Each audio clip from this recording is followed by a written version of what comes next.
สบายดีบรรดาท่านหญิงท่านชายพ่อแม่ประชาชนผู้มีสิทธิ์เลือกตั้งทั่วประเทศ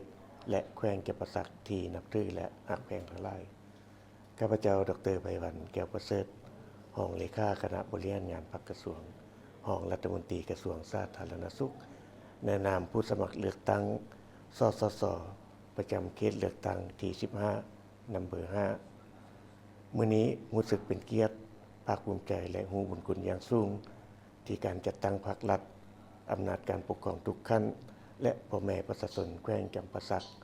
ที่ให้โอกาสลงสมัครเลือกตั้งสมาชิกสภาแห่งชาติสุดที่10ตามมาตรฐานเงื่อนไขและความสมัครใจที่อยากเป็นตัวแทนแห่งสิทธิและผลประโยชน์ของประชาชนบรรดาเผ่าเพื่อไปปฏิบัติสิทธิในสภาแห่งชาติและสภาประชาชนแขวงจำปาสัก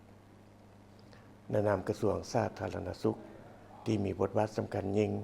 ในการคุ้มครองปกป้องและส่งเสริมสุขภาพของพ่อแม่ประชาชนเพราะสุขภาพดีแม่นพื้นฐานของการพัฒนาประเทศชาติ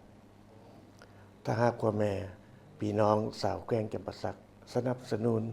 และเลือกเอาข้าพเจ้าเป็นตัวแทนข้าพเจ้าก็ให้กับมันสัญญาว่าจะซุ่มทุกเหงื่อแห่งสติปัญญาเข้าในการค้นคว้าพิจารณาความคิดเห็นและข้อเสนอของพ่อแม่ประชาชนอย่างสมเหตุสมผลเพื่อนำไปเสนอต่อภาคส่วนเกี่ยวข้องพิจารณาโดยแนวใส่เพื่อปกปักรักษาและสร้างสรรค์พัฒนาประเทศชาติรวมทั้งการพัฒนาระบบการบริการสาธารณสุขณโอกาสที่สง่าราศีนี้ขออวยพรมายังบรรดาท่านการนำพรรครัฐพ่อค้าสาวขายพ่อแม่พี่น้องประชาชนแขวงจำปาสักจงมีสุขภาพแข็งแรงมีพลานามัยสมบูรณ์ประสบผลสำเร็จในหน้าที่เวียกงานครอบครัวมีความผาสุขขอบใจต่อบรรดาท่านที่ให้การติดตามและสุขอยู่เวียกงานสาธารณสุขตลอดมาสุดท้ายนี้ข้าพเจ้าในนามผู้สมัครเลือกตั้งสสส.ประจำเขตเลือกตั้งที่15นำเบอร์5ที่ได้ต่างหน้าคะแนนสาธารณสุขก็ฝากความรักความแพงมายังพ่อแม่ประชาชนลาวทั่วประเทศ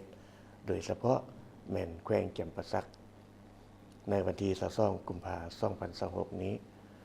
ก็เชิญชวนพ่อแม่ประชาชนผู้มีสิทธิ์เลือกตั้งจงพร้อมกันไปใช้สิทธิ์เอาตัวแทนของตนไปปฏิบัติสิทธิหน้าที่ในสภาแห่งชาติและสภาประชาชนแขวงขอบใจ